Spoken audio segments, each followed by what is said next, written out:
بسم الله الرحمن الرحيم الحمد لله رب العالمين والصلاة والسلام على أشرف الأنبياء والمرسلين نبينا محمد وعلى آله وصحبه أجمعين وبعد فإن أصدق الحديث كتاب الله وخير الهدي هدي محمد صلى الله عليه وسلم وشر الأمور محدثاتها وكل محدثة بدعة وكل بدعة ضلالة وكل ضلالة في النار وبعد الحمدللہ جیسا کہ سامعین ساتھی جانتے ہیں یہ اتوار کو منعقد ہونے والی نشست ہے جس میں ہم شیخ الاسلام الامام المجدد محمد بن عبد الوہاب التمیمی رحمہ اللہ کے رسائل کا مطالعہ کر رہے ہیں جن کی تشریح منتخب کی گئی ہے وہ حالیہ مفتی اعظم سعودی عرب ہیں شیخ صالح بن فوزان الفوزان حافظہ اللہ، اور یہ ان کا جو تیسرا رسالہ ہے اس کی تشریح ہے جو کہ رسالہ ہے اللہ وحدہ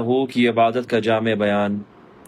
اور پچھلی نشست میں جن عبادات کا بیان ہوا اور جس عبادت کی تشریح پر ہم رکے تھے وہ تھی استغاثت، یعنی کہ فریاد۔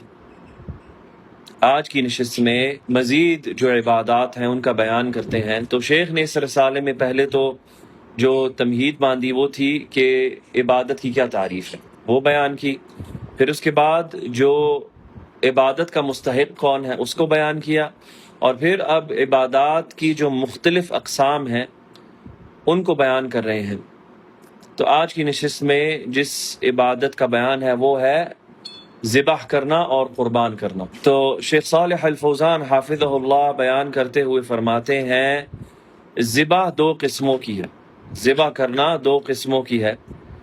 پہلی جو قسم ہے وہ ہے عام ذبح کرنا گوشت کھانے کے لیے، یعنی عام تناول کرنے کے لیے جو گوشت ہے اس کے لیے ذبح کرنا جانور کو، تو یہ مباح ہے، یہ جائز ہے، اور یہ عبادت میں شمار نہیں ہوتا، بلکہ یہ تو کھانے پینے کے لیے ذبح کرنا ہے، تو یہ مباح ہے، یہ جائز ہے، سوائے اس کے کہ اس پر اللہ کا نام ذکر کرنا ذبح کرنے وقت ضروری ہے، کیونکہ اللہ سبحانہ وتعالی نے سورۃ الانعام میں فرمایا ہے وَلَا تَأْكُلُوا مِمَّا لَمْ يُذْكَرِ اسْمُ اللَّهِ عَلَيْهِ، اور تم مت کھاؤ ایسی کوئی بھی چیز جس پر اللہ کا نام نہ لیا گیا ہو، مت کھاؤ ایسی کوئی بھی چیز جس پر اللہ کا نام نہ لیا گیا ہو۔ تو پہلی قسم کیا ہے؟ ذبح کی، قربانی کی، یعنی جو عام گوشت کھانے کے لیے قربانی کیا جاتا ہے جانور، تو یہ جائز ہے، یہ عبادت میں شمار نہیں ہوتا بذات ہی، لیکن اس کو ذبح کرنے وقت اللہ کا نام لینا ضروری ہے، کیونکہ اللہ نے فرمایا وَلَا تَأْكُلُوا مِمَّا لَمْ يُذْكَرِ اسْمُ اللَّهِ عَلَيْهِ، تو مت کھاؤ اس میں سے جس پر اللہ کا نام نہ لیا گیا۔ تو جانور قربان کریں آپ عام کھانے کے لیے بھی تو اس پر بسم اللہ اللہ اکبر کہنا ضروری ہے۔ دوسری جو قسم ہے قربانی کی وہ ہے کہ یہ اللہ کا تقرب حاصل کرنے کے لیے کی جائے، یہ اللہ کا تقرب حاصل کرنے کے لیے کی جائے، تو یہ جو قسم ہے یہ عبادت میں شمار ہوتی ہے۔ اس طرح کا ذبیحہ، اس طرح کا ذبح کرنا، اس طرح کی قربانی، جس طرح کے عید الاضحیٰ کی قربانی ہوتی ہے جسے ہم بڑی عید کہتے ہیں، جو حج کے اختتام پہ ہوتی ہے، اور اسی طرح جو حاجی ہے وہ جو اپنا جانور لے کے جاتا ہے جسے ہدی کہا جاتا ہے، قربانی کا جانور، یعنی ایک حاجی کی قربانی کا جانور الہدی، وہ ذبح کرنا یہ اللہ کے تقرب حاصل کرنے، اللہ کی عبادات میں سے ہے۔ اور اسی طرح کسی بچہ پیدا ہونے پر اس کا عقیقہ کرنا، اس کی جو قربانی ہے، جو اگر لڑکا ہے تو اس کی 2 جانور اور لڑکی ہے تو اس کا 1 جانور، تو یہ بھی تقرب حاصل کرنے والی قربانی میں شمار ہوتا ہے، یعنی عبادت میں شمار ہوتا ہے۔ تو یہ جتنے بھی قربانیاں ہیں، یہ جو دوسری قسم میں ہیں، یہ سب کی سب عبادت میں شمار ہوتی ہیں، تو جائز نہیں کہ ان کے ذریعے کسی اور کا، اللہ کے علاوہ کسی اور کا تقرب حاصل کیا جائے، یعنی اس میں صرف اللہ سبحانہ وتعالیٰ کا تقرب حاصل کرنے کی اجازت ہے۔ تو جو کوئی بھی غیر اللہ کے لیے ذبح کرتا ہے اس بنیاد پر کہ وہ اس کا تقرب حاصل کر رہا ہے، تو یہ شرک اکبر ہوگا اور ایسا شخص مشرک قرار پائے گا، کیونکہ اللہ سبحانہ وتعالیٰ فرماتا ہے سورۃ انعام میں قُلْ إِنَّ صَلَاتِي وَنُسُكِي وَمَحْيَايَ وَمَمَاتِي للہ رب العالمین. تو اللہ فرماتا ہے کہ کہہ دو کہ بے شک میری نماز، نسک، یہاں پہ نسک سے مراد ہے میرا حج، میری نماز، میرا حج، میرا جینا، میرا مرنا اللہ رب العالمین کے لیے ہے. تو یہاں پر اللہ نے نسک کو، یعنی کہ جو حج ہے، جو اس کے نسک ہوتے ہیں، یعنی کہ ذبح کرنا، اس کو نماز کے ساتھ ذکر کیا. ان صلاتی و نسکی، میری نماز، میرا ذبح کرنا. صحیح، میری نماز، میرا ذبح کرنا، میری زندگی، میرا مرنا اللہ رب العالمین کے لیے ہے. پھر دوسری جگہ پر اللہ سبحانہ وتعالیٰ نے سورۃ الکوثر میں فرمایا فَصَلِّ لِرَبِّكَ وَانْحَرْ، تو اپنے رب کے لیے نماز ادا کرو اور اس کے لیے نحر کرو، یعنی کہ قربان کرو جانور کو. تو یہاں پر اللہ نے قربانی کو نماز کے ساتھ ذکر کیا. تو جس طرح کہ نماز غیر اللہ کے لیے جائز نہیں، تو اسی طرح ذبح کرنا اور قربان کرنا تقرب حاصل کرنے کے لیے غیر اللہ کے لیے جائز نہیں.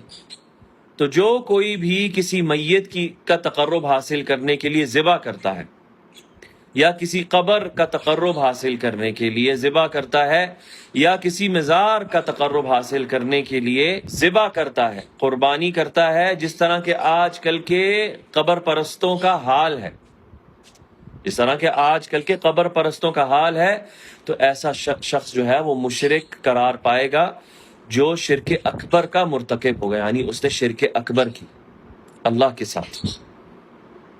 تو دیکھیں کتنی خوبصورتی سے یہاں پر شیخ نے بتایا ہے ان آیات کو ذکر کرتے ہوئے، جو سورۃ الانعام کی آیت ہے کہ ان صلاتی و نسکی، کہ میری نماز، میرا ذبح کرنا اور میرا زندہ رہنا اور میرا مرنا اللہ رب العالمین کے لیے ہے.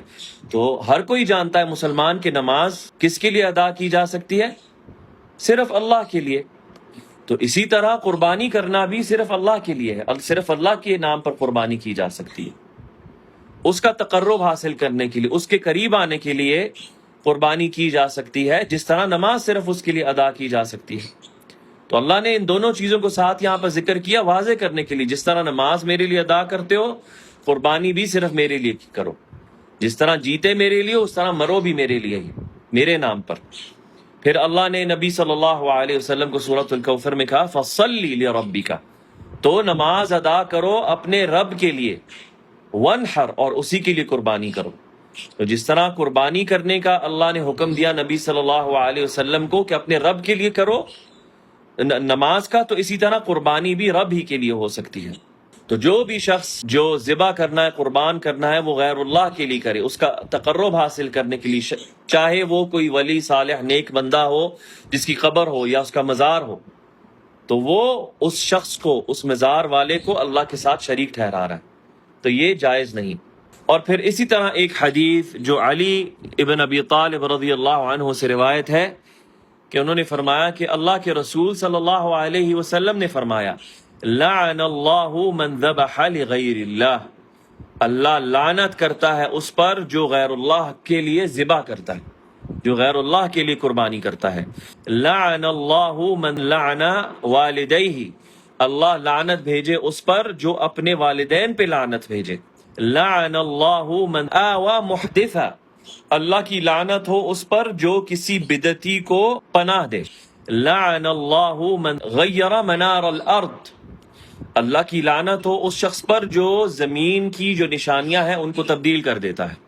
تو شیخ اس حدیث کے بیان میں فرماتے ہیں تو یہ جو معاملات یہاں پر ذکر کیے جن کی وجہ سے لعنت بھیجی گئی ہے اس کو کرنے والے پر، تو ان میں سے کیا ہے؟ جو غیر اللہ کے لیے ذبح کرتا ہے، کہ اللہ کی لعنت ہو اس پر. نبی صلی اللہ علیہ وسلم نے اس کی اللہ کی لعنت اس پر ملامت کی، جو غیر اللہ کے لیے ذبح کرتا ہے. اور لعنت کا کیا مطلب ہے؟ کہ اللہ کی رحمت سے، اللہ کی مغفرت سے دور پرے کر دیا جانا، یہ مطلب ہے لعنت کا. اللہ کی رحمت سے، اللہ کی مغفرت سے دور کر دیے جانا. تو جو کوئی بھی غیر اللہ کے لیے ذبح کرتا ہے، جس طرح کہ وہ کسی قبر کے نام پر ذبح کرتا ہے اس کا تقرب حاصل کرنے کے لیے، تاکہ وہ قبر والا جو ہے وہ اس کی حاجت کو پورا کرے، تو وہ اس کی حاجت کو پورا کرے، یعنی کہ اس کی ضرورت کو پورا کرے. یا پھر وہ کسی جن کو ذبح کرے، کسی جن کے نام پر، اس لیے کہ وہ جن اس کو نقصان نہ پہنچائے.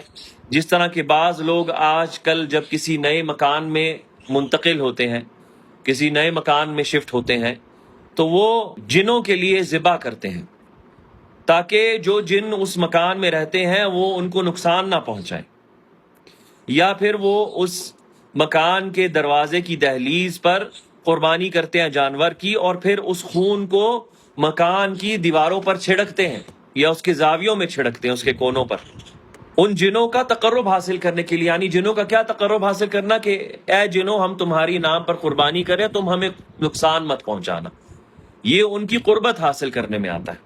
یا پھر جس طرح لوگ کوئی نئی فیکٹری جو ہے وہ لگاتے ہیں، کوئی نیا کام شروع کرتے ہیں، کوئی نئی تجارت، کوئی دکان بناتے ہیں، تو اس پر جو لوگ ہیں اس فیکٹری کے جو آلے ہیں، اس کی جو مشینری وغیرہ ہے، وہ اس پر قربانی کر کے جو قربانی کا جانور ہے اس کا خون لگاتے ہیں تاکہ یہ جو ہے سلامت رہے اور اس میں کوئی نقص نہ آئے. تو یہ ساری جو چیزیں ہیں یہ غیر اللہ کے لیے ذبح کرنے میں آتی ہیں.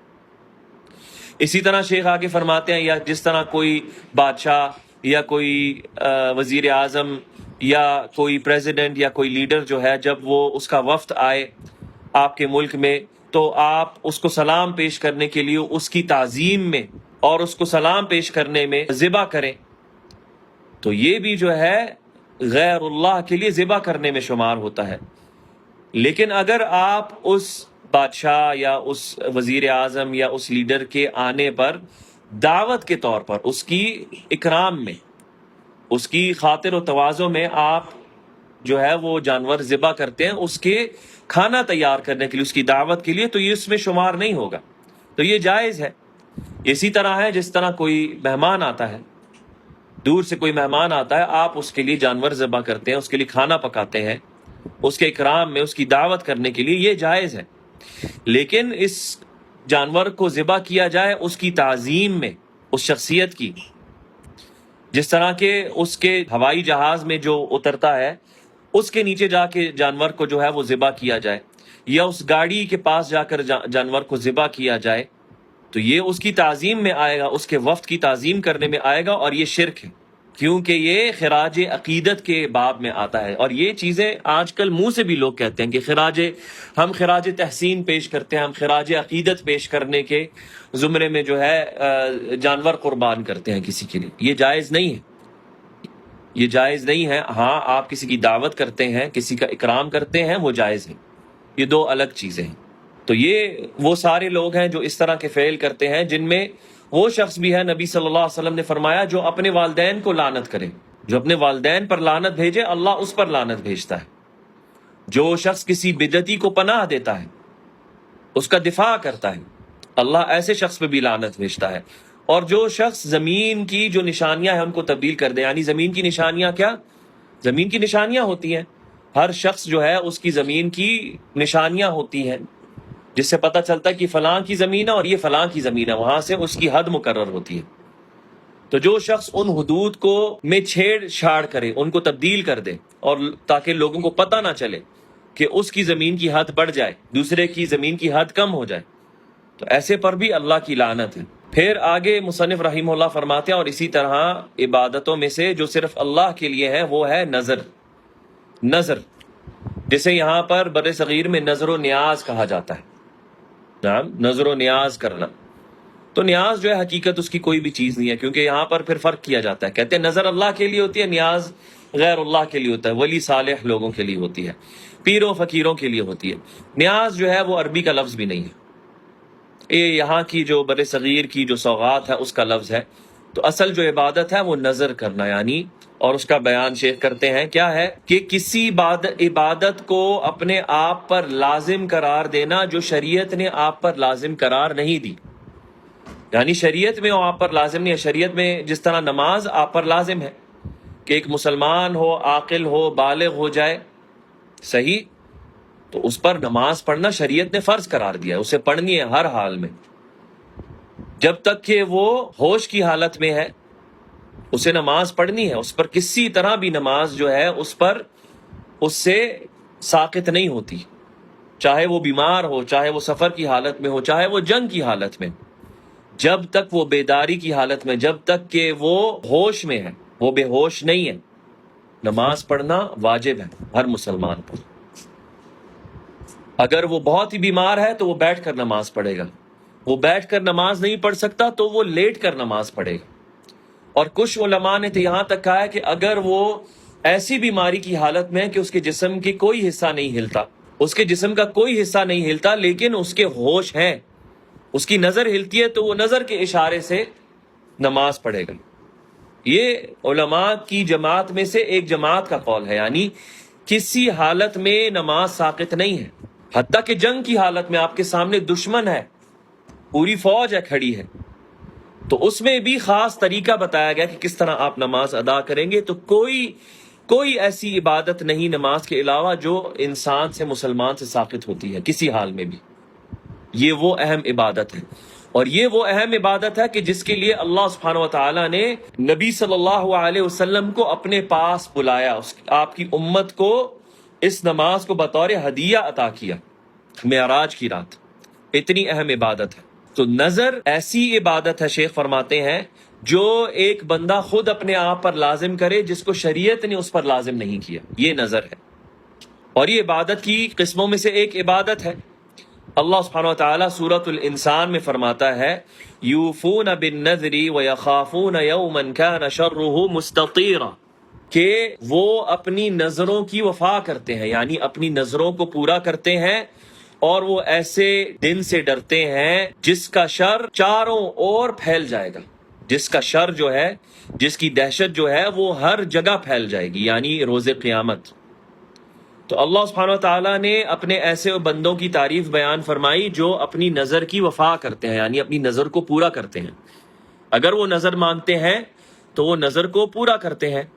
اللہ سبحانہ وتعالیٰ سورۃ البقرہ میں فرماتا ہے وَمَا أَنفَقْتُم مِّن نَفَقَةٍ أَوْ نَذَرْتُم مِّن نَذْرٍ فَإِنَّ اللَّهَ يَعْلَمُ، کہ جو بھی تم خرچ کرتے ہو یا جو بھی تم نظر مانگتے ہو تو اللہ اس کو بخوبی جانتا ہے، اس کا بخوبی علم رکھتا ہے۔ تو اللہ سبحانہ تعالیٰ نے یہاں پر خرچ کرنے کو اور صدقہ اخراج کرنے کو نظر کے ساتھ ذکر کیا۔ تو خرچ کرنا اور صدقہ اخراج کرنا یہ عبادت میں شمار ہوتا ہے، تو اسی طرح نظر بھی عبادت میں شمار ہوتی ہے۔ اللہ سبحانہ وتعالیٰ فرماتا ہے سورۃ الحج میں وَلْيُوفُوا نُذُورَهُمْ وَلْيَطَّوَّفُوا بِالْبَيْتِ الْعَتِيقِ، تاکہ وہ اپنی نظروں کو پورا کریں اور جو قدیم گھر ہے اس کا طواف کریں۔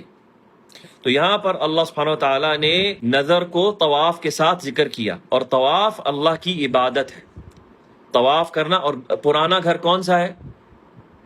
کون سا ہے سب سے پرانا گھر؟ بیت اللہ۔ سب سے پہلا گھر جو قائم ہوا اس کرۂ ارض پہ، اس زمین پر، وہ آدم علیہ السلام نے قائم کیا اللہ کی عبادت کے لیے، وہ کعبہ ہے۔ اس کے بعد ابراہیم علیہ السلام نے اسے قائم کیا، آدم علیہ السلام کی جو بنیادیں اس پر، نعم، تو اسے بیت العتیق کہا جاتا ہے، یعنی سب سے پرانا، سب سے قدیم گھر۔ تو اللہ نے اس آیت میں کیا فرمایا؟ تاکہ وہ اپنی نظریں جو انہوں نے مانگی ہیں اللہ کے نام پر ان کو پورا کریں، اور تاکہ وہ قدیم گھر کا طواف کریں۔ تو یہاں سے ہمیں پتہ چلتا ہے کہ جب طواف اللہ کی عبادت میں شمار ہے تو نظر کرنا بھی اللہ کی عبادت میں شمار ہے۔ تو نظر کی وفا کرنا یعنی اسے پورا کرنا عبادت میں شمار ہوتا ہے، اور یہ ہے فرمانبرداری کی نظر کے تعلق سے۔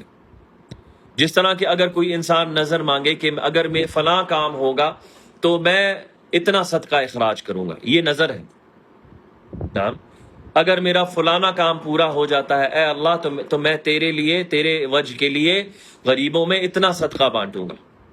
یا پھر وہ یہ کہتا ہے کہ اے اللہ اگر میری فلانی مراد جو ہے، میری چاہت جو ہے، ضرورت ہے، وہ پوری ہو جائے تو میں تیرے لیے اتنی نفل نماز ادا کروں گا، یہ نظر ہے، یہ فرمانبرداری والی، نیکی والی نظر ہے۔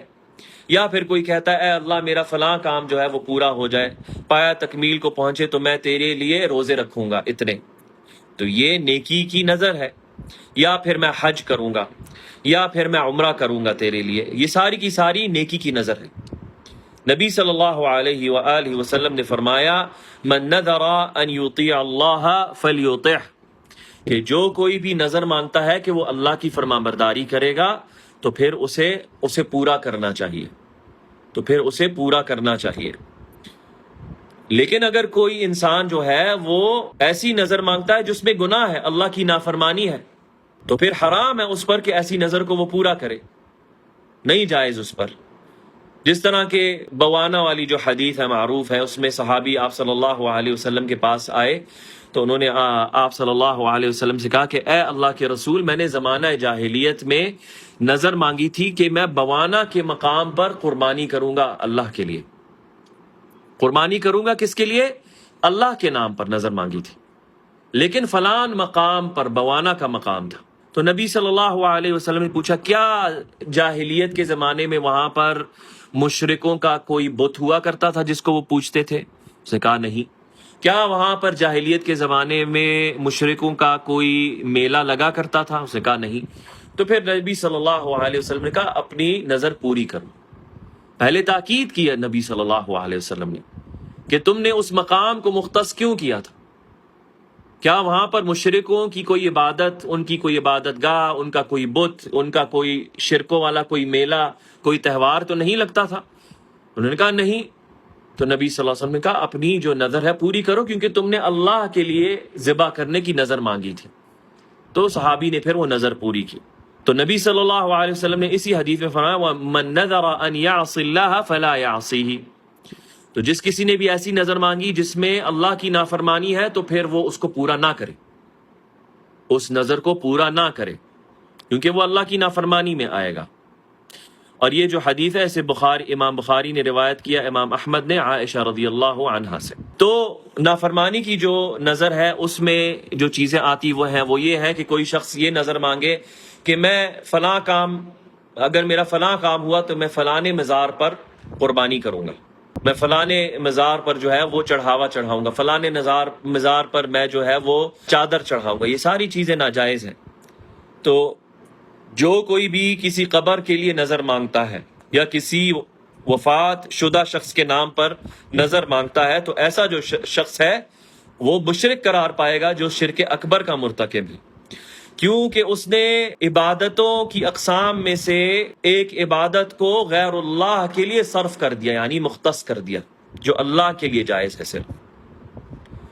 پھر اگلی جو عبادت ہے جسے مصنف ذکر کرتے ہیں وہ ہے خوف کی عبادت. خوف یعنی ڈرنا. تو شیخ صالح الفوزان حافظہ اللہ فرماتے ہیں خوف جو ہے وہ دلوں کے اعمال میں سے ہے. خوف کا محل کہاں پر ہے؟ خوف کہاں پر پیدا ہوتا ہے؟ دل میں. یہ دل کا عمل ہے خوف، ڈر کھانا. تو یہ قلبی عبادتوں میں سے ہے. تو اس سے مراد خوف والی عبادت ہے، کیونکہ خوف جو ہے جس کے ساتھ تعظیم کی جائے اور جس کے ساتھ محبت کی جائے تو یہ وہ خوف ہے جس سے مراد ہے عبادت کا خوف، کہ جس کے ذریعے جس کی تعظیم کر کے جس کی محبت میں وہ اس سے خوف کھا رہا ہے، یہ عبادت کے خوف میں یہ خوف والی عبادت میں شمار ہوگا. اور اسے خوف السر بھی کہا جاتا ہے، یعنی چھپا ہوا خوف، چھپا ہوا ڈر. اور یہ اللہ عز و جل کے علاوہ کسی کے لیے جائز نہیں. اس طرح کا خوف اللہ عز و جل کے علاوہ کسی کے لیے جائز نہیں. تو جو بھی کسی مخلوق سے ڈرتا ہے، ایسا خوف جو عبادت کے خوف میں شمار ہوتا ہے تو وہ اللہ کے ساتھ شرک کرتا ہے. اور اگر وہ ایسا کوئی عمل کرتا ہے جو عبادت کی قسموں میں شمار ہوتا ہے، کیونکہ وہ اس شخص سے ڈرتا ہے یا اس چیز سے ڈرتا ہے، تو جس طرح کے کوئی شخص کسی جن سے ڈرتا ہو تو وہ اس کے لیے ذبح کرتا ہے. یہ کون سا خوف بن گیا؟ عبادت والا خوف، کہ وہ جن کی تعظیم کرتے، کہ وہ ڈرتا ہے کہ یہ مجھے نقصان پہنچائے گا، تو اس کی تعظیم کرتے ہوئے، اس سے ڈرتے ہوئے اس کے لیے ذبح کرتا ہے، تو یہ شرک میں آئے گا. یا ایسا شخص جو کسی مزار والے کے لیے اس کی تعظیم کرتے ہوئے اس سے ڈر کر ذبح کرتا ہے تو یہ بھی شرک میں آئے گا. تو یہ عبادت والے خوف میں شمار ہوگا. اور ایسا شخص جو ہے وہ شرک اکبر میں ملوث ہوگا اور وہ دائرہ اسلام سے خارج ہوگا.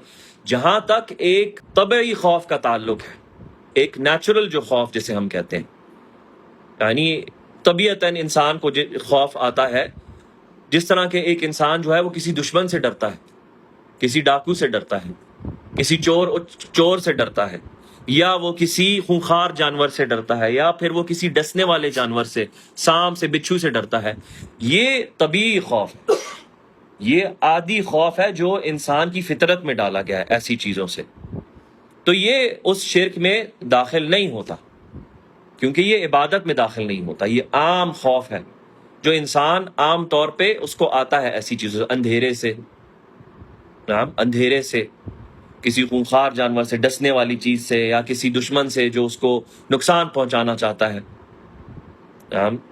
جس طرح کہ آج کل ہر کوئی ڈرتا ہے، جس طرح کہ آج کل ڈرون اٹیک ہوتے ہیں، راکٹ آ کے گرتے ہیں، ہر کوئی، یہ ایک عام خوف ہے، یہ شرک والا خوف نہیں، کیونکہ اس سے انسان کو نقصان پہنچتا ہے، اس سے انسان کی جان جا سکتی ہے، اس کا مالی نقصان ہو سکتا ہے. تو ان دو خوفوں میں فرق کرنا ضروری ہے. اگلی جو عبادت ہے جسے مصنف فرماتے ہیں وہ ہے الرجاء، یعنی کہ امید لگانا. امید، شیخ فرماتے ہیں کہ یہ عبادت کی قسموں میں سے ایک عبادت ہے امید لگانا، یعنی کہ اس کے ذریعے آپ خیر کی امید رکھتے ہیں کسی ایسی چیز کے لیے جس پر اللہ کے سوا کوئی قادر نہیں. یعنی یہ وہ امید عبادت میں آتی ہے کہ ایسی خیر کی امید رکھنا جو اللہ کے سوا کوئی اور اس کی قدرت نہیں رکھتا. تو اس طرح کی جو امید لگانا ہے یہ غیر اللہ کے لیے جائز نہیں، کہ آپ غیر اللہ سے ایسی چیز کی امید رکھیں جس پر صرف اللہ قدرت رکھتا ہے، اللہ قادر ہے. جہاں تک ایک عام امید کا تعلق ہے، جو ایک فطری امید ہے، جس طرح کہ آپ کسی شخص سے امید رکھیں کہ وہ آپ کو کوئی چیز عطا کرے گا، جس طرح کہ آپ کو امید ہے کہ کوئی شخص فلاں جو ہے، اگر آپ میں کوئی تنگی آتی ہے تو آپ اس سے کوئی قرض مانگنا چاہتے ہیں تو وہ آپ کو مال دینے کی قدرت رکھتا ہے، اس طرح کی امید جائز ہے، کیونکہ وہ قدرت رکھتا ہے آپ کو قرض دینے کے لیے. تو یہ اس امید میں نہیں آتا، یہ اس عبادت والی امید میں نہیں آتا. جس طرح کہ آپ کسی کو کہیں اے بھائی میں امید کرتا ہوں کہ تم مجھے فلاں فلاں چیز دو گے اگر میں تم سے مانگوں گا. جس طرح کہ کوئی پوچھے کسی سے کہ اے بھائی میں امید کرتا ہوں کہ مجھے فلاں فلاں دن تمہاری گاڑی کی ضرورت ہوگی، مجھے کوئی ضروری کام ہے تو تم مجھے گاڑی دو گے استعمال کے لیے. وہ قدرت رکھتا ہے، وہ قدرت رکھتا ہے آپ کو گاڑی دینے کی. کیوں؟ کیونکہ اس کے پاس گاڑی ہے اور وہ اختیار رکھتا ہے آپ کو گاڑی دینے کے لیے. تو یہ امید جائز ہے مخلوق سے رکھنے کے لیے. لیکن آپ کسی مخلوق سے ایسی امید نہیں رکھ سکتے ایسی چیز کے لیے جس پر صرف اللہ قدرت رکھتا ہو.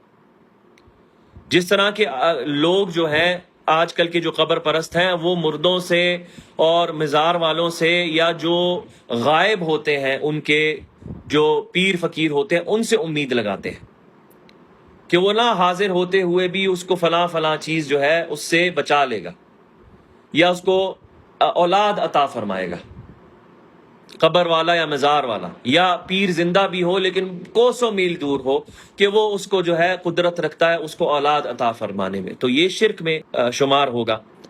یہ وہ عبادت والی امید ہے جو غیر اللہ کے لیے جائز نہیں، اور یہ شرک اکبر میں آتی ہے. پھر اگلی جو عبادت ہے مصنف اس کا ذکر کرتے ہیں وہ ہے توکل کی عبادت.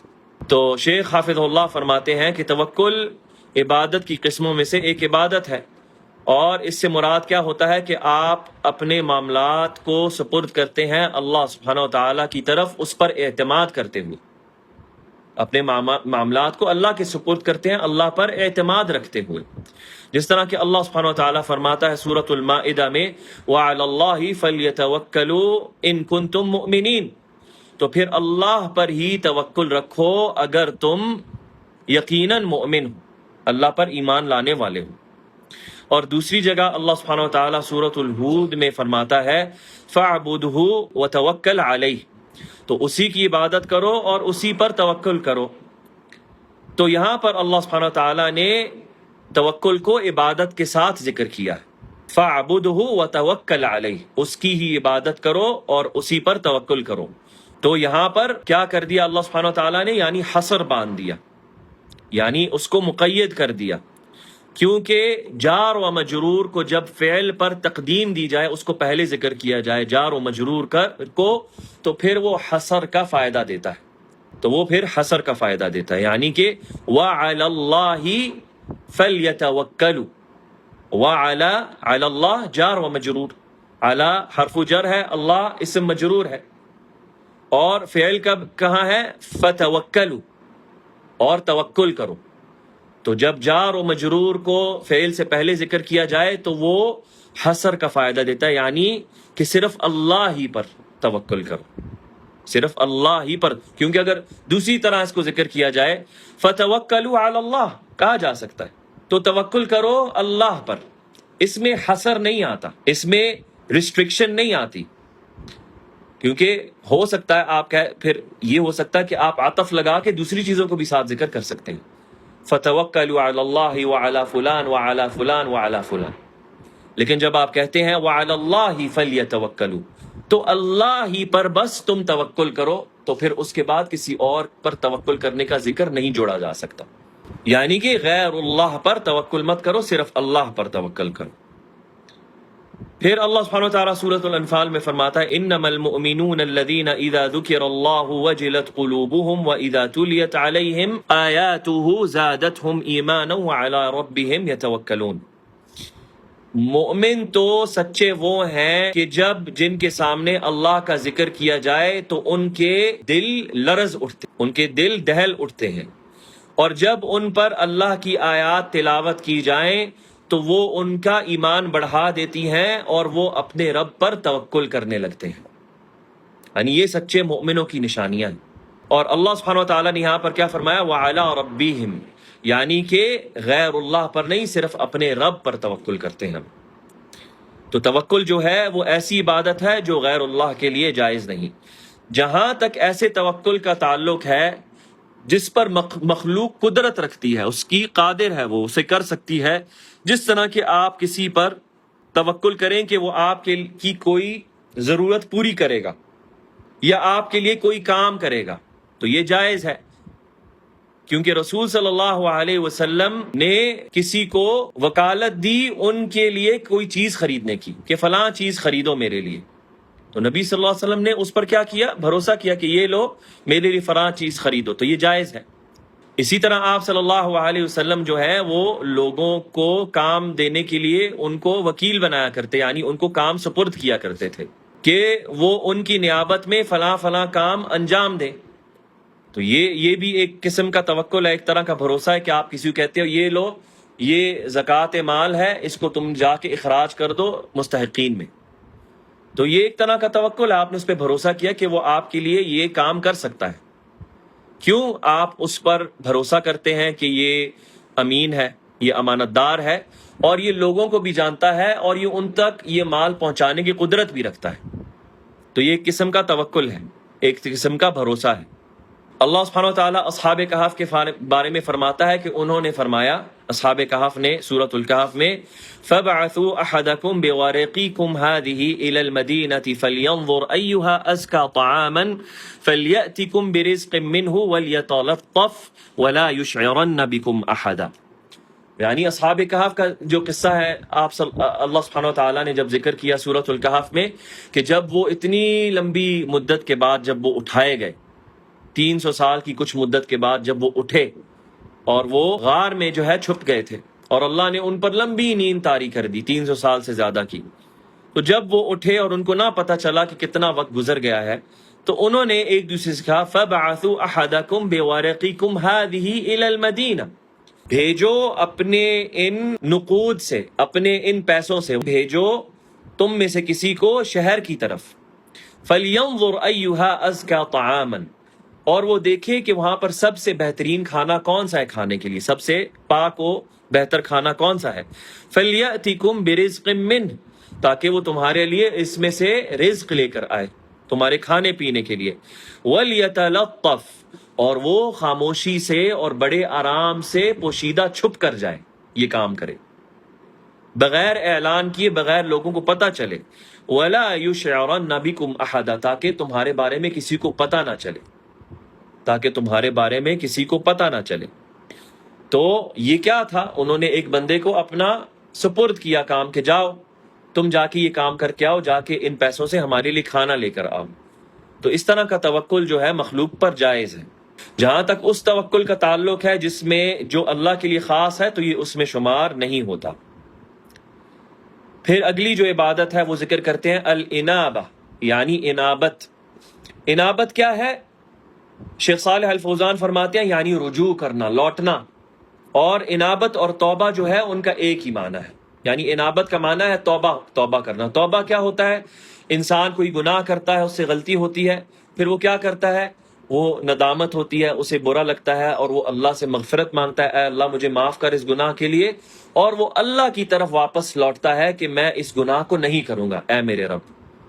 اور اللہ کی طرف لوٹتا ہے کہ تو ہی اس مغفرت پر قدرت رکھتا ہے، تو ہی مجھے معاف کرنے کی قدرت رکھتا ہے. اس کا مطلب ہے انابت، لوٹنا، اپنے گناہوں سے پاک ہونے کے لیے اللہ کی طرف لوٹنا. جس طرح کہ اللہ سبحانہ وتعالیٰ نے فرمایا ہے وَأَنِيبُوا إِلَىٰ رَبِّكُمْ وَأَسْلِمُوا لَهُ، اور اپنے رب کی طرف لوٹو توبہ طائب ہوتے ہوئے اور اسی کے لیے اپنے آپ کو سپرد کر دو، اسی کے لیے اپنے آپ کو سپرد کر دو. تو یہ ہے انابت. اگلی ایک اور عبادت ہے، اس کو ذکر کر اس پر اختتام کرتے ہیں انشاءاللہ، وہ ہے محبت. یعنی مصنف فرماتے ہیں محبت بھی اللہ کی عبادات میں سے ایک عبادت ہے. تو شیخ صالح الفوزان فرماتے ہیں محبت جو ہے اس کا عبادت کے تعلق سے بہت ہی عظیم مقام ہے، اور یہ اللہ کے لیے اللہ سبحانہ وتعالیٰ کے لیے محبت ہے، اس کا مقام ہے. کیونکہ محبت جو ہے وہ دو قسموں کی ہے. ایک محبت جو عبادت میں شمار ہوتی ہے، اور وہ ایسی محبت ہے جس کے ساتھ انسان اپنے آپ میں عاجزی پائے اور وہ محبوب کے لیے اپنے آپ کو جھکا لے. یہ وہ والی محبت ہے جو عبادت میں شمار ہوتی ہے. اور اس طرح کی جو محبت ہے وہ اللہ سبحانہ وتعالیٰ کے لیے کسی اور کے لیے نہیں ہو سکتی اللہ کے علاوہ، کیونکہ ایسی محبت عبادت میں آئے گی. اور یہ عبادت کی تعریف میں بھی شیخ نے شروع میں بیان کیا تھا کہ عبادت وہ چیز ہے جس میں محبت اور انکساری دونوں شمار ہوں اپنی حد پر، انتہا پر. یعنی انتہا درجے کی محبت اور انتہا درجے کی انکساری، یہ تعریف ہے عبادت کی. تو وہ محبت جس کے ساتھ انکساری ہو اللہ کے لیے، یہ وہ محبت ہے جو عبادت میں شمار ہوتی ہے. دوسری جو قسم ہے عبادت کی، وہ ایک عام محبت ہے جو انسان میں فطری طور پہ پائی جاتی ہے. جس طرح انسان جو ہے وہ مال سے محبت کرتا ہے، انسان کو مال پسند ہے. کوئی ایسا شخص نہیں جس سے تمہیں کوئی کہے آپ کو کہ مجھے مال پسند نہیں. ہر کوئی مال پسند کرتا ہے کیونکہ اس سے اس کی ضروریات زندگی جڑی ہوئی ہیں، اس کی حاجات اس سے جڑی ہوئی ہیں. اسی طرح ایک شخص جو ہے وہ اپنی زوجہ سے، اپنی بیوی سے محبت کرے، اپنی اولاد سے محبت کرے، اپنے والدین سے محبت کرے، اپنے بہن بھائیوں سے محبت کرے، اپنے دوستوں سے، اپنے عزیزوں سے محبت کرے، یہ فطری محبت ہے. یہ دوسری قسم ہے محبت کی، عبادت میں نہیں آتی، کیونکہ اس کے ساتھ ساتھ اس میں انکساری نہیں، اس میں انسان کو انکساری نہیں کرنی پڑتی. آپ کو اپنے بچے سے محبت کرنے کے لیے اس کے سامنے اپنے آپ کو جھکانا نہیں پڑتا. آپ کو اپنے دوست پر، اپنی بیوی پہ محبت نچھاور کرنے کے لیے اس کے سامنے آپ کو جھکانا نہیں پڑتا. یہ صرف اللہ کے لیے، سوائے اس کے کہ وہ اپنی اس محبت، کسی اور کی محبت کو، کسی اور چیز کی محبت کو اللہ کی محبت پر فوقیت دے اور اتنی شدت کی محبت کرے جتنی محبت اللہ سے کرنی چاہیے یا اس سے بڑھ کر. تو پھر ایسا شخص جو ہے وہ شرک میں، اس کی محبت شرک میں شمار ہوگی. جس طرح کہ اللہ سبحانہ وتعالیٰ نے فرمایا ہے سورۃ التوبہ میں قُلْ إِنْ كَانَ آبَاؤُكُمْ وَأَبْنَاؤُكُمْ وَإِخْوَانُكُمْ وَأَزْوَاجُكُمْ وَعَشِيرَتُكُمْ وَأَمْوَالٍ اقْتَرَفْتُمُوهَا وَتِجَارَةٌ تَخْشَوْنَ كَسَادَهَا وَمَسَاكِنُ تَرْضَوْنَهَا احب الیکم من اللہ ورسولہ وجہاد فی سبیلہ. یہ آیت پہلے بھی گزری ہے کہ کہہ دو اے پیغمبر ان سے، اگر تمہیں اپنے باپ و اجداد اور اپنی آل و اولاد اور اپنے بھائی اور اپنی بیویاں اور اپنے رشتہ دار اور اپنے وہ مال جو تم کماتے ہو اور اپنی وہ تجارت جس کے گھاٹے سے تم ڈرتے ہو اور اپنے وہ رہائش گاہیں جن سے تم راضی ہو، تمہیں زیادہ محبوب ہیں اللہ اور اس کے رسول سے اور اس کی راہ میں سے. نعم. اور پھر آیت کا تتمہ ہے، یعنی پہ اللہ نے ذکر کیا کہ اگر تمہیں یہ ساری چیزیں اللہ اور اس کے رسول سے محبت ہیں تو پھر انتظار کرو. اللہ فرماتا ہے کہ اللہ تم پر اپنا عذاب لے کر آئے، جس طرح آیت کے اختتام میں ہے. تو اللہ کی، غیر اللہ کی جو محبت ہے اسے اللہ کی محبت پر تقدیم نہیں دی جا سکتی، چاہے وہ مال ہو، اولاد ہو، اپنا وطن ہو یا اس کے علاوہ کوئی بھی چیز ہو، اپنے والدین اولاد ہی کیوں نہ ہو. ان کی محبت اللہ پر فوقیت نہیں رکھ سکتی ایک مومن کے دل میں. اور اگر اللہ کی جو محبت ہے وہ غیر اللہ کی محبت کے ساتھ ٹکرا جائے ایک انسان کے دل میں، جس طرح کہ مال کی محبت یا اولاد کی محبت، تو پھر اللہ کی محبت کو فوقیت دی جائے گی، اس کو مقدم رکھا جائے گا، اس کو برتری دی جائے گی ہمیشہ. یہ ایک مومن کی صفت میں سے ہے. نعم. اور انشاءاللہ اسی پر اختتام کرتے ہیں. اللہ نے چاہا تو اگلی نشست میں جو بقایا عبادات ہیں ان کا ذکر کریں گے، جس طرح خشیت ہے، رغبت ہے، رہبت ہے، اور اسی طرح بندگی ہے. ان سب کا بیان آئے گا باذن اللہ. بارک اللہ فیکم. کوئی سوال؟ صحیح. بھائی کا سوال ہے کہ ایک انسان جو ہے اگر وہ اپنے آپ کو غفلت کی حالت میں پاتا ہے تو وہ اللہ کا خوف، اللہ کی محبت جو ہے اس کو اپنے دل میں کس طرح لے کر آئے؟ وہ سب سے پہلے جو ہے اپنے آپ میں اس چیز کو ذہن نشین کرے کہ وہ اس دنیا میں یوں ہی نہیں آیا.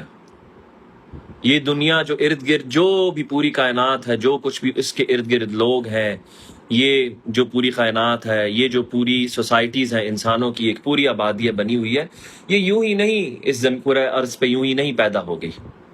اس کا کوئی مقصد ہے اور اس کو کوئی بنانے والا ہے، خالق ہے. وہ سوچے کہ یہ جو زندگی میں جی رہا ہوں، یہ جو لمحے میں جی رہا ہوں، یہ جو زندگی مجھے عطا کی گئی ہے، یہ یوں ہی مجھے نہیں دی گئی، اس کا ایک مقصد ہے. اور وہ مقصد دینے والا، بیان کرنے والا کون ہے؟ خالق ہے میرا، یہ زندگی عطا کرنے والا. تو وہ سوچے کہ اگر وہ اس خالق نے مجھے اس دنیا میں بھیجا اور مجھے مقصد دیا ہے تو میں اس مقصد کو پورا کروں. اور وہ مقصد کس طرح پتہ چلے گا، اسے کہاں سے حاصل ہوگا وہ مقصد؟ اللہ کی کتاب سے، جو اللہ کا پیغام ہے اپنی مخلوق کے لیے. جو مکلفین ہیں ان میں سے، جو بنی نوع انسان ہیں، بنی آدم ہیں، اور جو جن ہیں، وہ مخاطب ہیں. ان کو اس مقصد کے لیے بنایا. وَمَا خَلَقْتُ الْجِنَّ وَالْإِنسَ إِلَّا لِيَعْبُدُونَ، کہ میں نے جنوں اور انسانوں کو نہیں بنایا سوائے اپنی عبادت کے لیے. اور وہ ساتھ ساتھ جب قرآن پڑھے گا تو اس میں اس کو اور پیغام بھی ایسے ملیں گے پھر جس سے اس میں خوف طاری ہوگا. جس طرح اللہ سبحانہ و تعالیٰ ذکر کرتا ہے اپنی کتاب میں کُلُّ نَفْسٍ ذَائِقَةُ الْمَوْتِ، کہ ہر نفس جو ہے وہ موت کو چکھے گی، یعنی موت آئے گی اس پر، اور پھر وہ اپنے رب کی طرف لوٹائے جائیں گے اور پھر ان کا رب ان سے حساب کرے گا اس دنیا کی زندگی کے بارے میں جو اس نے ان کو دی تھی، کہ انہوں نے اس کے ساتھ کیا کیا، کیا انہوں نے وہ مقصد پورا کیا. پھر قرآن جب بندہ پڑھے گا، اللہ کی کتاب کو، اس کی آیات کو پڑھے گا، اس میں وہ چیزیں پائے گا جس میں اس سے محبت پیدا ہوگی اس کے رب کے لیے. کہ اللہ بار بار ذکر کرتا ہے کہ میں میرے بندے جو گناہ کر کے میرے پاس آتے ہیں، میں ان کی توبہ کو پسند کرتا ہوں، میں ان کی توبہ کو قبول کرتا ہوں. جو میرے بندے مجھے پکارتے ہیں میں ان کی پکار کو سنتا ہوں، کیونکہ میں پسند کرتا ہوں کہ میرے بندے مجھ سے مغفرت مانگیں. اسی طرح اللہ سبحانہ و تعالیٰ سے خوف، کہ اللہ کا وہ جو خوف ہے جو ضروری ہے ہمارے دلوں میں وہ ہونا چاہیے. تو وہ جو آیات ہیں اللہ کے عذاب کے تعلق سے، کہ اللہ نے پچھلی قوموں کو کس طرح ان کی جو نافرمانی ہے جس میں شرک، گناہ ملوث تھے، کس طرح اللہ نے ان کی وجہ سے اللہ نے ان کی پکڑ کی. تو انسان میں پھر وہ خوف پیدا ہوگا اس کے دل میں کہ کس طرح اللہ نے اتنی عظیم قومیں، دیکھیں قوم عاد، قوم سمود کیسے تھے.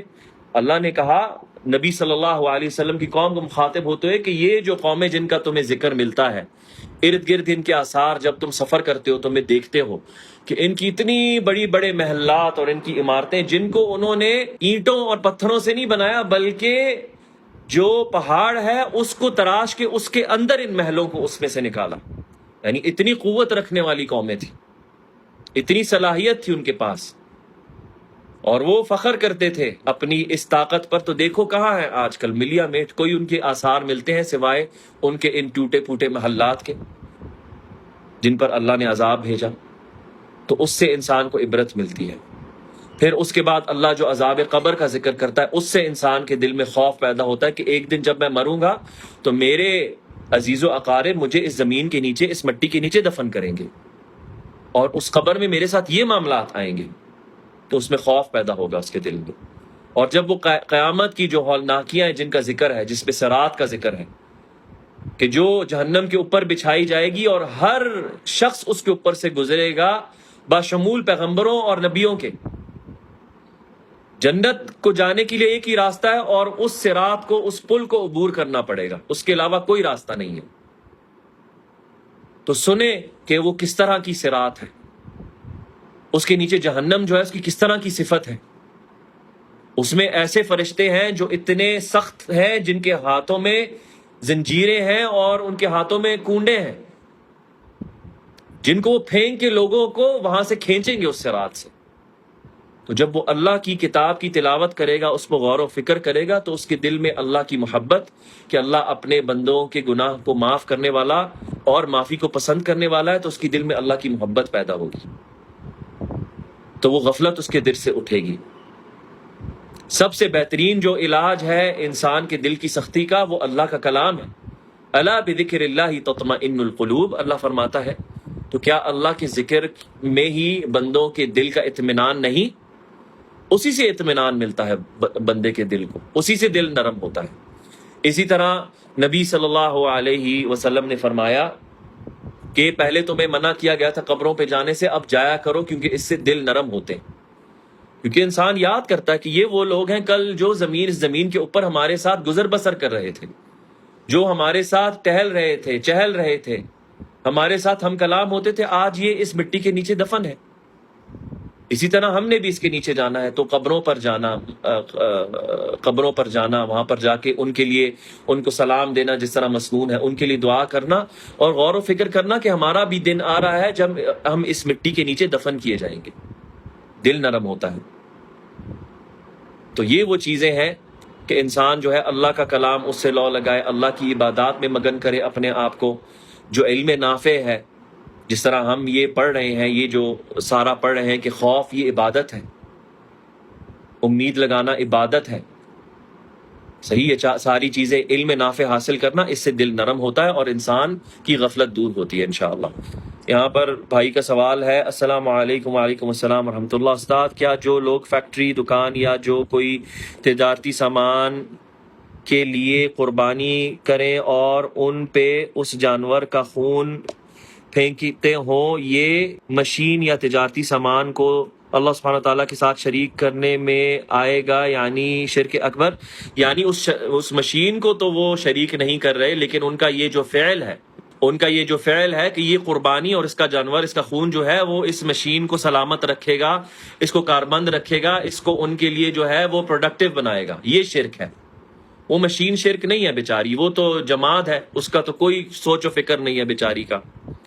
وہ جو فعل ہے کہ جانور کا خون لگانا، اس کو ذبح کرنا، یہ فعل شرک ہے، کہ یہ ذبح کرنا اور یہ قربانی کے جانور کو اس مشین پر لگانا، اس کا خون، کہ یہ اس مشین کو جو ہے بد نظری سے بچائے گی، یا اس کو پروڈکٹیو رکھے گی، یا اس کو خراب ہونے سے بچائے گی، یہ فعل شرک ہے۔ بارک اللہ فیک، حیاکم اللہ۔ جی بارک اللہ۔ بھائی کا سوال ہے، اہم سوال ہے، کہ آج کل جیسے کوئی بیمار ہو جاتا ہے کوئی انسان، تو جب وہ ڈاکٹر کے پاس جاتا ہے تو ڈاکٹر جب اس کا معائنہ کرتا ہے، اس سے پوچھتا ہے کنسلٹیشن میں، آپ نے کیا کھایا پچھلے دنوں؟ تو وہ کہتا ہے میں نے باہر سے کھانا کھایا۔ تو ڈاکٹر کہتا ہے آپ اس لیے بیمار ہوئے ہیں کہ آپ نے یہ باہر کا کھانا کھایا ہے۔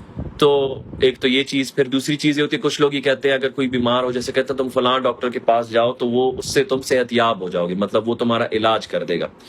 تو یعنی کہ مجھے یہ لگ رہا ہے کہ آپ یہ پوچھنا چاہ رہے ہیں کہ اس میں جو یہاں پر ابھی بات ہوئی کہ اللہ سے صرف ڈرنا چاہیے، صرف اللہ جو ہے وہ جو ہے نقصان پہنچا سکتا ہے بندے کو اس طرح کی چیزوں میں، اور اللہ سبحانہ و تعالیٰ جو ہے اسی پر توکل، وہی شفا دینے والا ہے۔ تو یہ چیزیں لگتا ہے کہ اس سے ٹکرا رہی ہیں۔ تو جس طرح شیخ نے یہاں پر بیان کیا کہ یہ جتنی بھی عبادتیں ذکر کی، ان میں پھر شیخ نے وضاحت کی کہ دو قسموں کی ہوتی ہیں۔ ایک ایسی نوعیت ہوتی ہے اس چیز کی، محبت کی، خوف کی، یا توکل کی، یا توکل رکھنا یا امید رکھنا کہ اس سے مجھے شفا یابی ہوگی، وہ دو قسموں میں بٹی جاتی ہے، صحیح؟ تو اگر تو مراد یہ ہوتی ہے، ڈاکٹر آپ سے یہ پوچھتا ہے کہ آپ کا معائنہ کرتا ہے، آپ کے پیٹ میں درد ہے یا آپ کو الٹیاں لگی ہوئی ہیں، جو بھی ہے، کہ آپ سے وہ پوچھتا ہے، تو وہ معائنہ کرتا ہے کب سے الٹیاں ہیں، اتنے دنوں سے، آپ نے کیا کھایا تھا کہ جس کے بعد الٹیاں لگی؟ تو وہ اسباب پتہ کرنا چاہ رہا ہے بیماری کی، وہ سبب پتہ کرنا چاہ رہا ہے جو انسانی قدرت ہے، کہ ہاں میں نے یہ فلانی چیز کھائی تھی، اس کے بعد مجھے الٹیاں لگی ہیں، وہ رک نہیں رہی ہیں۔ تو پتہ کرنا چاہ رہا ہے کہ اس سے یعنی کہ آپ کو فوڈ پوائزننگ ہوئی ہے، کھانے میں کوئی غلط چیز تھی جس کی وجہ سے آپ کو الٹیاں لگی ہیں یا آپ کے پیٹ میں درد ہے۔ یہ آپ کو اسہال ہے، جو بھی وجہ، یہ اسباب ہے. تو ڈاکٹر اسباب کو دیکھ رہا ہے، وہ آپ کو بتا رہا ہے یہ سبب ہو سکتا ہے. یہ سبب ہو سکتا ہے کیونکہ آپ کے یہ باہر کے کھانے کے بعد آپ کی طبیعت خراب ہوئی ہے، تو یعنی اس کا سبب پریڈومیننٹلی کیا ہے، ایسٹیمیٹ کیا ہے اس کا، کہ یہ ہے. جو حقیقت ہے کہ وہ کھانے میں اس بیماری کو رکھنا، پھر وہ بیماری آپ کے جسم میں منتقل ہونا، وہ مسبب الاسباب تو اللہ سبحانہ و تعالی ہے. تو یہ فرق ہے اس میں. تو ڈاکٹر کا معائنہ کر کے، ڈاکٹر کا ایسٹیمیٹ، ڈاکٹر جو آپ کا معائنہ کرتا ہے وہ ایک ایسٹیمیٹ ہوتا ہے کہ آپ سے میں نے جو معائنہ کیا، جو پوچھا ہے، اس کی بنیاد پر مجھے جو لگتا ہے کہ یہ وجوہات ہیں آپ کی اس بیماری کی، تو لہٰذا یہ آپ دوائیاں لیں. تو انشاءاللہ آپ یہ لیں گے تو امید ہے کہ آپ اس سے شفایاب ہو جائیں گے. یہ اسباب ہیں. اب جہاں تک تعلق ہے کوئی آپ کو یہ کہے کہ آپ فلاں ڈاکٹر کے پاس جاؤ تو وہ بڑا اچھا علاج کرتا ہے، یہ بھی اسباب میں آتا ہے. کیونکہ ہر جو شعبہ ہے، سارے لوہار ایک جیسے نہیں ہوتے. کوئی لوہار جو ہے وہ آپ کا سامان خراب کر دیتا ہے، کوئی لوہار جو آپ کا سامان چمکا دیتا ہے، جوڑ دیتا ہے آپ کو. کوئی میکینک جو ہے وہ آپ کی گاڑی مزید آپ کو خراب کر کے ہاتھ میں پکڑا دیتا ہے، کوئی صحیح کر کے پکڑا دیتا ہے. تو اسی طرح ایک شعبہ ہے، طب بھی ایک شعبہ ہے، میڈیسن ایک شعبہ ہے. تو کچھ ڈاکٹر جو ہیں جن کا ایکسپیرینس زیادہ ہوتا ہے، جنہوں نے اچھا پڑھا ہوتا ہے، وہ لگن سے اپنا کام کرتے ہیں، اور جن پر اللہ کی طرف سے خاص توفیق ہوتی ہے ان کے شعبے کو لے کر، کہ اللہ نے ان کو ان کے ہاتھ میں شفا رکھی ہے. کہتے فلاں کے ہاتھ میں شفا ہے، یعنی کہ اللہ نے اس کو صلاحیت دی ہے اس کے شعبے کو لے کر. تو وہ اس کا علاج جو ہے وہ زیادہ افیکٹو ہوتا ہے بنسبت اس کے جو اناڑی ڈاکٹر ہوتا ہے یا جو نیم حکیم ہوتا ہے جسے کہا جاتا ہے. اسی طرح صرف یہ ان ڈاکٹرز کے لیے بات ہم نہیں کریں گے جو ایلوپیتھک ڈاکٹر ہیں، جو پرانی طب ہے، جس طرح حکیمی طب ہے، جو جڑی بوٹیوں سے علاج کرتے ہیں، یا پھر جو ہومیوپیتھک سے علاج کرتے ہیں، یا کوئی بھی، ہر علاقے کی اپنی اپنی طب رہی ہے. اب ان کے نام پڑ گئے ہیں، یہ چائنیز میڈیسن ہے، یہ آیورویدا ہے، یہ وہ ہے، وہی ہر علاقے کی الگ الگ طب ہے. یہ تو اس میں جو ماہر ڈاکٹر ہوگا وہ زیادہ لوگ اس کی طرف اشارہ کریں گے، کیونکہ وہ زیادہ لوگ اس کی دوائی سے، اس کے ایکسپیرینس سے زیادہ صحت یاب ہوتے ہوں گے بنسبت اس کے جو اناڑی ڈاکٹر ہے، جو نیا ڈاکٹر ہے. ہاں لیکن اگر اس میں اس طرح لوگ کہنے لگے کہ نہیں یار اس کے ڈاکٹر کے ہاتھ میں، مطلب یہ خود اس کے اندر کوئی ایسی خاص چیز ہے کہ یہ شفا دیتا ہے، لا یجوز، نہیں جائز. کیونکہ وہ ڈاکٹر کیا استعمال کرتا ہے؟ اسباب استعمال کرتا ہے. آپ کا معائنہ کرتا ہے کہ آپ کے جسم میں کیا بیماری پیدا ہوئی ہے، کس وجہ سے پیدا ہوئی ہے، پھر جو اس نے علم طب پڑھا ہے اس کے مطابق لکھتا ہے اس بیماری کا علاج ان دوائیوں ملتا ہے، اگر یہ بندہ اسے لے گا تو یہ صحت یاب ہو سکتا ہے انشاءاللہ. چانسز زیادہ ہے. کتنی دفعہ نہیں ہوتا اس دوائی سے پھر ڈاکٹر دوائی تبدیل نہیں کرتا ہے دوائی، کہتا ہے اس سے نہیں ہوا اس سے ہوگا. تو یہ فرق ہونا چاہیے، اس واضح ہونا چاہیے کہ ہر ڈاکٹر کا معائنہ، ہر پرسکرپشن ڈاکٹر کی جو ہے وہ اس توکل میں اور امید میں نہیں آئے گی جو اللہ کے لیے. اللہ جو ہے وہ مسبب ہے ان ساری چیزوں کا سبحانہ و تعالی. بھائی کا یہ سوال ہے کہ جس طرح آج کل کے تہوار، جس طرح ابھی عاشورہ گزرا، محرم وغیرہ ہوتا ہے، تو اس میں جو ہے لوگ ذبح کرتے ہیں 10 محرم کو، خاص کر کے کھانا پکانا، حلیم بنانا اور یہ ساری چیزیں اس دن میں. تو آپ جب سبیل اور یہ ساری چیزیں، تو آپ جب لوگوں کہتے ہیں نہیں بھائی ہم نہیں کھاتے، یہ جو نیاز، اسے نیاز کہتے ہیں نا، کہتے نہیں ہم نے تو اس پہ تو قرآنی آیات اور اللہ کے نام پہ کیا ہے. انہیں کہو تم نے آج یہ والا جو دن ہے جو معروف ہے اہل بدعت کا، وہ لوگ جو شرک رائج کرتے ہیں، رافضی، رافضہ جو ہیں، شیعہ جو ہیں، وہ اس دن میں کیوں خاص طور پہ کیوں حلیم اس دن کو بنائی جاتی ہے، کیوں اس دن سبیل لگائی جاتی ہے؟ وہ کہتے ہیں کیونکہ حسین رضی اللہ عنہ، ان کا خاندان جو ان کو پیاسا رکھ کے جو ہے ان کو مظلوماً ان کو جو ہے ناحق قتل کیا گیا ان کو. تو وہ اس کی دیکھا دیکھی جو ہے سبیلیں لگاتے ہیں، لوگوں کو پانی پلاؤ. یعنی یہ بھی ہو سکتا ہے کہ وہ جو محرم کا دن تھا شاید وہ ٹھنڈا دن ہو، اس سے پہلے والے جو دن آئے وہ بہت گرم تھے، اس میں لوگوں کو، راہ گزیروں کو زیادہ پانی کی طلب ہوتی ہے، زیادہ پیاس لگتی ہے. اس دن تو تم نے سبیل نہ لگائی، آج کیوں لگائی؟ حلیم عام کھانا ہے، جائز ہے، اس بر صغیر کی ڈشوں میں سے ہے، تو تم نے اس دن کو ہی کیوں چنا جس دن شرک کرنے والے لوگ اس کو رائج کرتے ہیں؟ کیوں تم نے چنا؟ اس سے پہلے، ایک دن پہلے، اس کے بعد، یا کسی اور دن تم نے کیوں یہ دعوت نہ کی؟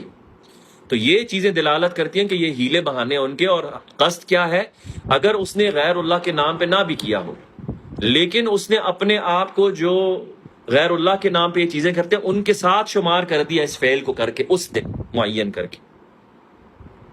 تو پھر بھی اگر وہ غیر اللہ کے نام پہ نہیں کہتا میں نے تو حسن حسین کے نام پہ، میں نے تو فلاں فلاں پیر قادر جیلانی کے نام پہ تو نہیں کی، میں نے تو ایسے ہی کیا کیونکہ آج کے دن عموماً چھٹی ہوتی ہے یا لوگ یہ کرتے ہیں وہ ساری چیزیں، اسے کہا جائے گا تم کسی اور ان کی مشابہت مت اختیار کرو اس دن، جو اہل شرک ہے ان کی مشابہت مت اختیار کرو اس دن، جو شرک کرتے ہیں اس دن کو، اپنے آپ کو ان کے ساتھ مت گنوا۔ نام لوگ کہتے ہیں کہ اللہ نے اس ڈاکٹر کے ہاتھ میں شفا رکھی ہے، کیا یہ پاسبل ہے حالانکہ وہ کوئی اللہ کا ولی نہیں وہی نا، وہ یہ کہتے ہیں کہ اللہ نے اس کے ہاتھ میں شفا رکھی ہے، کہ اگر ان کا مقصد یہ ہے اس سے کہ اللہ نے اس کو صلاحیت دی ہے، اس کا جو ہنر ہے اس کے ذریعے یہ صحیح اس کو استعمال کرتا ہے، اس کا ایکسپیرینس ہے بیمار لوگوں کے ساتھ، تو ان کو صحیح ٹریٹ، صحیح دوائی ان کو وقت پہ پرسکرائب کرتا ہے، اسے شفا ملتی ہے، تو اگر وہ مقصد ہے تو صحیح ہے۔